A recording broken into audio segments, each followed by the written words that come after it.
Welcome to a bit of poetry, a bit of prose. Today I'll read out a poem called The Second Coming by W.B. Yeats, a preeminent modernist poet of the 21st century.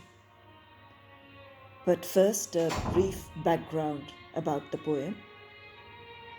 The poem was written in 1919 in the aftermath of the First World War and the beginning of the Irish War of Independence. In fact, the imagery of apocalypse of the poem describes the atmosphere of post-World War Europe. Interestingly, the poem is also connected to the Spanish flu pandemic.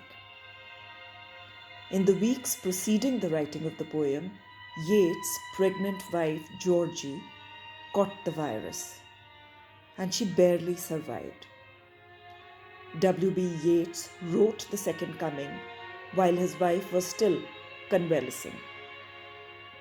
So it's not surprising that the poem is full of a sense of foreboding, similar to the sense of foreboding we all feel today in the middle of a corona pandemic. The Second Coming is most unlike the First Coming of Jesus Christ. It in fact talks about the coming of an apocalyptic monster, an antichrist, synonymous with chaos, anarchy, and maybe the end of the world. It appears to be a prophecy of doom. So let us read the poem, The Second Coming. Turning and turning in the widening gyre, the falcon cannot hear the falconer. Things fall apart, the center cannot hold. Mere anarchy is loosed upon the world. The blood-dimmed tide is loosed, and everywhere the ceremony of innocence is drowned. The best lack all conviction, while the worst are full of passionate intensity. Surely some revolution is at hand. Surely the second coming is at hand. The second coming. Hardly are those words out when a vast image out of Spiritus Mundi troubles my sight.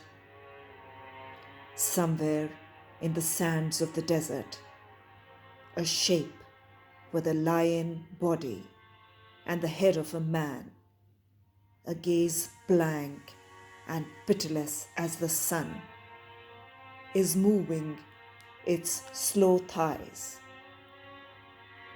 while all about it real shadows of the indignant desert birds.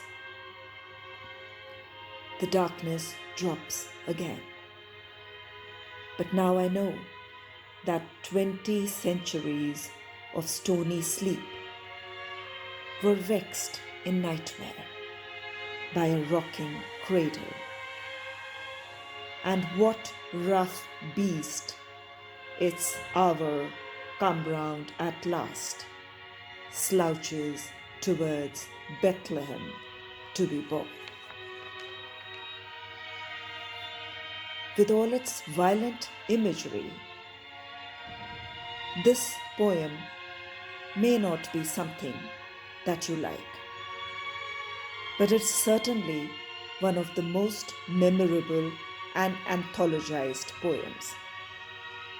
In fact, Harold Bloom, in his The Best Poems of the English Language, says, "It is not a poem to be loved, but it is also not a poem to be forgotten." So that was W.B. Yeats, The Second Coming.